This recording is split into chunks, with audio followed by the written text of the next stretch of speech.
Salve, galerinha linda, maravilhosa, misteriosa do YouTube, tudo bem com vocês? Eu sou Bruna Oliveira, sejam todos muito bem-vindos ao canal Mistérios do Tempo. E hoje eu vou trazer para vocês uma história que já estava na nossa lista há bastante tempo. Vocês me pediram já há algum tempo lá no Facebook, aqui também no YouTube, que é sobre a bruxa dos Bell, ou a bruxa dos Bells, já que Bell era o sobrenome da família, então às vezes ela é pronunciada assim com S no final também. É uma história muito interessante, tá, gente? Acredita quem quiser, é claro. Eu respeito a opinião de todos, seja, né, uma opinião respeitosa também, é claro, respeitando o que o outro também vai falar.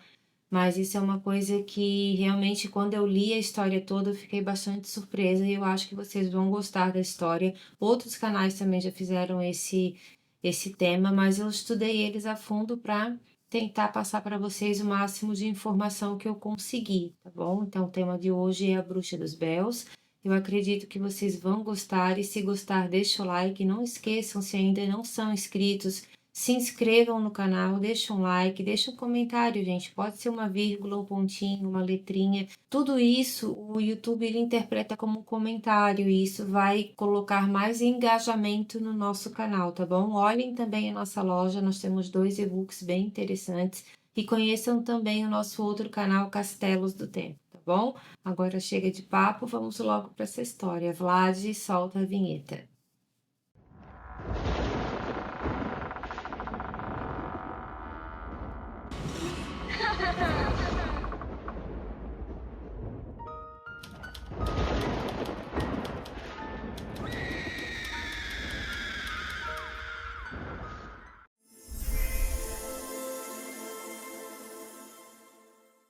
Uma lenda considerada verdadeira para muitos teria servido de inspiração para filmes como A Bruxa de Blair, lançado em 1999, e também com o filme Maldição, lançado em 2005. Esse último filme eu também assisti os dois, tanto A Bruxa de Blair quanto Maldição, mas eu acho que no caso do Maldição, ele tem alguns pontos um pouco mais parecidos com essa história, não todos, né? Mas alguns pontos ali também eu achei um pouco mais parecido com a história real. A história que inspirou roteiristas teria aterrorizado de verdade ao longo de anos a família de John Bell.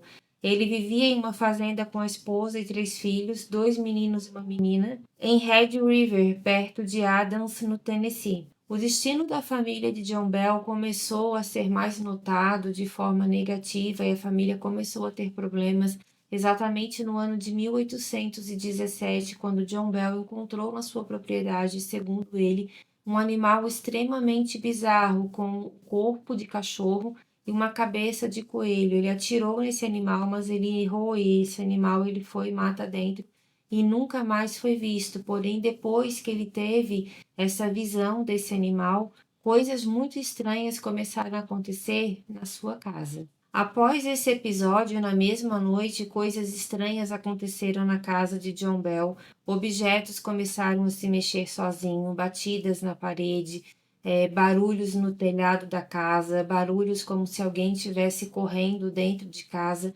mas ninguém entendia o porquê daquilo estava acontecendo, até que ele contou a história sobre esse animal estranho que ele tinha visto, e dali muita superstição também pode ter sido colocada nessa história. Pode não ter sido bem assim, esse animal pode ser um animal estranho, mas não que tivesse também aquelas características e nem que ele tivesse envolvido com uma bruxa, mas logo em seguida eles já cogitaram que era um mau presságio, que por causa daquele animal essas coisas estranhas estavam acontecendo na casa deles. Inclusive, a filha do John Bell, a única menina que ele tinha, ela relatou ao pai que ela estava sofrendo alguns ataques físicos e alguns arranhões, e manchas roxas foram descobertos no corpo dessa menina, no rosto também dos outros irmãos. Eles começaram literalmente a apanhar dessa entidade e eles começaram a sair de casa para fazer suas compras, para irem a alguns lugares que os pais pediam, e com isso John Bell foi visto com maus olhos. Por quê? Porque a população da cidade achava que, na verdade, quem estava fazendo tudo aquilo com os filhos era o próprio pai, mas isso foi negado veementemente, tanto pela esposa quanto pelos filhos. mas mesmo assim muita gente começou a olhar torto para John Bell. Uma espécie de entidade também conversava com os membros da família e algum tempo depois esses barulhos começaram a se intensificar.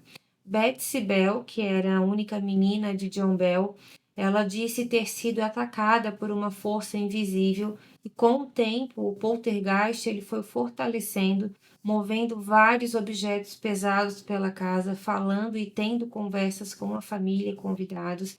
E essa entidade ela se identificou com o nome de Kate Bates, uma vizinha de John Bell que teria sido incomodada por ele por alguma coisa. Agora não se sabe o que ele teria feito, mas provavelmente foi alguma coisa ligada à compra do terreno dela. Essa mulher, essa entidade, ela se identificou logo de cara como uma bruxa e essa notícia ela correu como um rastilho de pólvora por toda a cidade, todo mundo ficou sabendo. Tinham medo de ir na casa de John Bell, algumas pessoas foram e também presenciaram a mesma voz. Não era de ninguém da casa, os móveis pesados como cama, guarda-roupas, eles se mexiam sozinhos e a família não sabia mais o que fazer.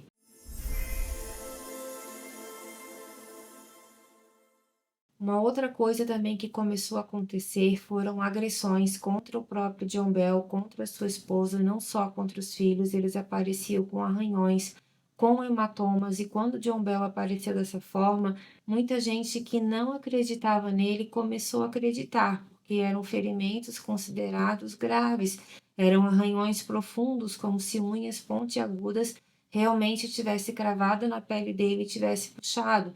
Então, ele também começou a passar por vítima e não somente ser visto como uma pessoa que causava aquilo tudo na sua família. Uma coisa muito assustadora também que eu descobri são gritos nas paredes. Pessoas gritavam, mas era como se esses gritos estivessem dentro da parede da casa. Se eu não me engano, a parede da casa dele era de madeira, mas esses gritos eles saíam literalmente de dentro das paredes e não de algum cômodo da casa.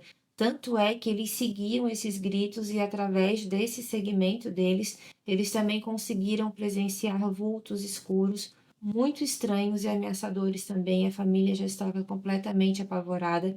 Muita coisa que o John Bell via, ele nem contava para a família dele, porque senão com certeza eles queriam ir embora. Na verdade, eles não foram, pelo que eu entendi, por questões financeiras, porque ninguém quis comprar aquela casa. Ninguém quis alugar aquela casa, ainda mais com essa fama de assombrada. Não era uma casa assim muito luxuosa, ela tinha um certo conforto, mas isso dificultou muito a venda deles para que eles pudessem sair de lá. Com o passar do tempo, dois visitantes começaram a insistir para visitar a casa e passaram algumas horas dentro da residência, mas isso não agradou muito à esposa do John Bell, mas ela cedeu porque realmente a situação estava insustentável. Um deles era um caçador que só usava bala de prata, tá? E ele disse que só assim ele conseguiria derrubar, né, derrotar de vez essa bruxa, mas ele também estava com muito medo e não conseguiu concluir o projeto dele. Ele simplesmente foi embora porque ela não aparecia. Eles só escutavam as vozes, então como que ele ia tirar uma voz? Não tinha como, ele esperava que talvez ele visse alguma presença física, mas ele não conseguiu e como os barulhos eram extremamente aterrorizantes, ele simplesmente foi embora e nunca mais retornou.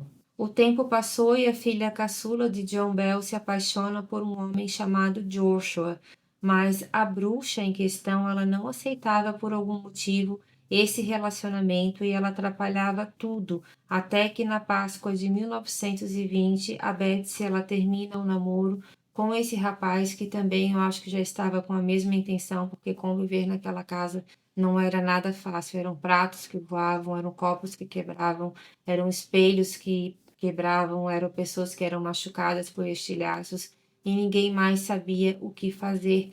Realmente, eu não sei como algum reverendo não foi naquela casa, se foi, não foi documentado, pelo menos não em fontes confiáveis, para pelo menos dar uma bênção nessa casa para tentar amenizar as coisas. Agora, muitas testemunhas oculares, na verdade, audíveis, né?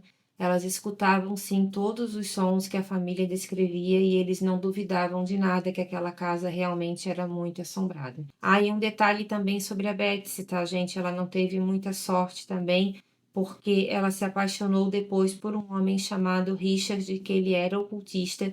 Ele confirmou que nessa casa realmente havia o espírito de uma mulher, só que ele era casado.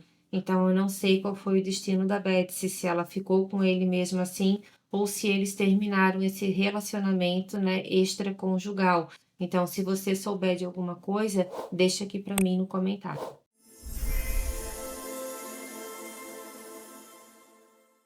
Relatos apontam que John Bell conviveu com o poltergeist até os seus últimos dias e que não foi nada fácil. Ele estava muito emagrecido, muito sofrido, estava com muitas manchas roxas pelo corpo também, e a mulher dele já estava desolada porque ele estava de cama e cada vez definhando mais. Ele ficou com a saúde debilitada e mal saía de casa, pois tinha os movimentos comprometidos, e ele também sofria de espasmos faciais, o que atrapalhava bastante a comunicação dele também, e ele quis se isolar na casa dele sem receber muitas visitas. O John Bell ele morreu em 20 de dezembro de 1820. Perto do seu corpo foi encontrado um pequeno frasco com líquido. Não demorou muito, é claro, os filhos descobriram que se tratava de veneno. Só que algumas versões dessa história dizem que foi a entidade da casa que teria dado o líquido mortal a John, que também era atacado fisicamente pela bruxa. Dizem que quando eles encontraram ele já falecido, uma risada assim assustadora de arrepiar a alma foi dada no quarto dele, ou seja, essa entidade de alguma forma, provavelmente, talvez, tenha contribuído sim com a morte do John Bell, só que isso também nunca foi provado. Algumas pessoas também falam que ele teria feito isso com ele mesmo, porque ele já não aguentava mais a vida que ele estava levando dentro de casa, vendo a família dele passar por tudo aquilo e não conseguir resolver a situação. Após um ano à morte de John Bell, a bruxa disse que retornaria 7 anos depois e a promessa foi cumprida. Ela fez uma nova aparição em 1828 para dizer que retornaria aos descendentes de John 107 anos depois, o que seria no ano de 1935. Nessa época, o descendente direto mais próximo de John Bell era o médico de Nashville chamado Dr. Charles Bailey Bell, que havia publicado o livro Bell Witch, que significa Bruxa de Bell. Ele lançou esse livro em 1934, só que depois disso ele nunca mais publicou nada, teve bastante problemas na sua saúde e também na sua profissão, e acabou falecendo em 1845. Não se sabe exatamente do que ele faleceu, mas provavelmente foram de causas misteriosas, já que nenhum médico sabia realmente do que ele tinha morrido.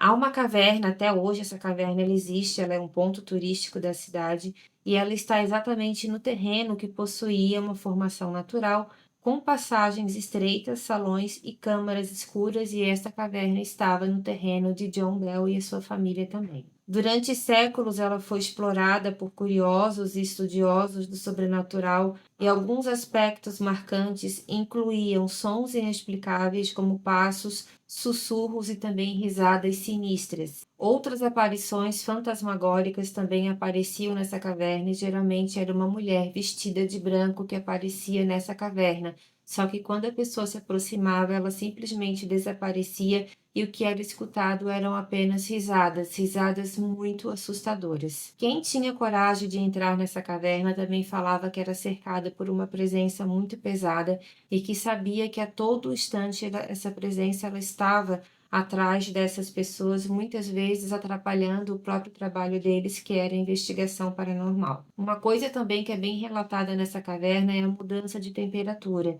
Dizem que quando essa risada aparece, a temperatura ela cai assim drasticamente, ela fica congelante, e assim que essa risada, essa presença vai embora, a caverna volta então à sua temperatura ambiente. Essa caverna, gente, ela é considerada um dos possíveis refúgios do espírito que atormentava a família Bell.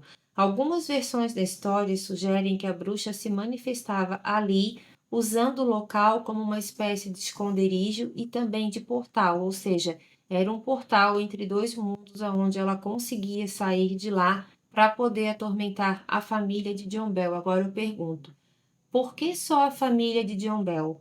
Provavelmente foi alguma coisa muito grave que ele fez contra ela, ou era alguma questão de terreno. Só que ela nunca deixou claro por que que ela fazia isso com essa família, mas que ela iria voltar ano após ano nas sequências que ela ia dizendo, e assim ela foi feito. As coisas deram uma apaziguada durante um tempo, mas logo depois ela começou a ser sentida novamente nessa caverna. Muita gente que visita não consegue terminar o passeio por causa da risada. Já procuraram caixas de som, já fizeram uma inspeção lá dentro para saber se não era algo para atrair realmente turistas, mas até hoje nada de fraude foi encontrado. Tanto é que os donos desses terrenos hoje, eles ainda são, eu acho que parentes distantes de John Bell, mas eles deixam à vontade para fazer qualquer tipo de investigação. É claro que eles cobram uma taxa, uma pessoa responsável vai junto também para que nada seja danificado, mas muitas equipes de investigação paranormal, equipes renomadas, já interromperam porque não conseguiram aguentar aquele tipo de presença tão assustadora. Explorações arqueológicas e também investigações um pouco amadoras descobriram vestígios de ocupação humana naquela caverna, como ferramentas rudimentares e marcas de garras nas paredes. Esses itens, eles sugerem que essa caverna ela pode ter sido usada por nativos americanos antes mesmo da colonização, mas muita gente acha também que essa bruxa de Bell, ela também teve muito contato com essa caverna e talvez ela tenha morrido inclusive lá dentro.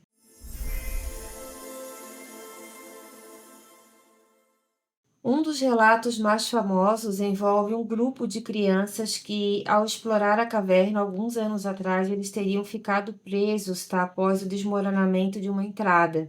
Eles relataram que uma figura invisível as guiaram para fora da caverna, o que muitos acreditam ter sido a própria bruxa de Bell. Agora, por que que ela fez isso, a gente não sabe. Talvez o alvo dela realmente fosse somente o John Bell e não que ela tinha interesse em atacar outras pessoas, porque ela ajudou essas crianças através da voz. Elas não viram ninguém, mas essa voz guiava por onde elas tinham que passar até que elas encontraram uma nova saída, e isso foi um fato real que está anotado nos arquivos públicos. A escuridão natural dessa caverna, também combinada, né, com as histórias aterrorizantes, cria sim uma atmosfera intimidadora. Agora, algumas áreas são tão estreitas e profundas que exploradores afirmam sentir pressão ou desconforto ao entrar. Não é uma caverna muito agradável de se visitar, pelo menos quem foi lá é o que diz isso, que tem uma sensação de opressão. Mesmo aqueles que não acreditam no sobrenatural, eles falam que tem alguma coisa nessa caverna que deixa eles com mal-estar inexplicável. Além da lenda, ou não tão lenda assim, porque para moradores antigos isso tudo é uma história real. Essa mulher realmente existiu e ela era dona dessas terras que o John Bell comprou. Agora, de que forma ele fez essa compra, a gente não sabe, mas ela tinha muita raiva dele. Só que além dessa história dela, também existe uma história dizendo que tesouros antigos possam ainda estar enterrados lá dentro, mas é totalmente proibida a escavação. Se alguém tentar escavar, é retirado do passeio imediatamente. Então, assim, gente, é uma história que eu achei muito interessante. Eu tentei resumir ao máximo, porque tem muitos pormenores também nessa história, mas que são mal contados. Então, eu não quis deixar aqui para vocês histórias pela metade. Eu tentei reunir tudo que é mais concreto para trazer para cá. E uma coisa é fato: essa mulher, ela não é uma lenda, ela realmente existiu. Agora, a parte sobrenatural, a gente não pode dar certeza para vocês, porque são relatos de uma família que já morreram, né, há séculos, pessoas que vivenciaram tudo isso, mas que os seus amigos, descendentes, digamos assim, pessoas que conheceram eles e que hoje têm os seus descendentes, eles mantêm sempre a mesma história. Eles contaram que uma presença muito estranha realmente vivia naquela casa, que a família vivia marcada, mas que por falta também de condições financeiras, eles não conseguiam comprar uma casa antes de vender essa e ninguém queria comprar. Então, foi uma jogada de marketing para quê? Para prejudicar a família? Para machucar a família? Ou apenas, de repente, existia alguma pessoa sádica ali dentro e ninguém ficou sabendo? Mas todo mundo da família vivia completamente apavorado e muitos vizinhos também deixaram de visitar a casa dos Bells por causa dessas aparições. Então, até hoje, muitos investigadores paranormais, eles vão até a caverna para tentar identificar alguma coisa, e naqueles aparelhos que eles utilizam, de Spirit Box, de K2, muita coisa ali também é registrada. Tem equipes que vão mais a fundo, tem equipes que já saem antes do combinado porque ficaram com medo, e é claro, tem equipes sérias e equipes que não são tão sérias assim. Agora, se começar a avacalhar, uma coisa é fato, eles são completamente convidados a se retirarem do passeio, se é que vocês me entendem, tá bom, gente?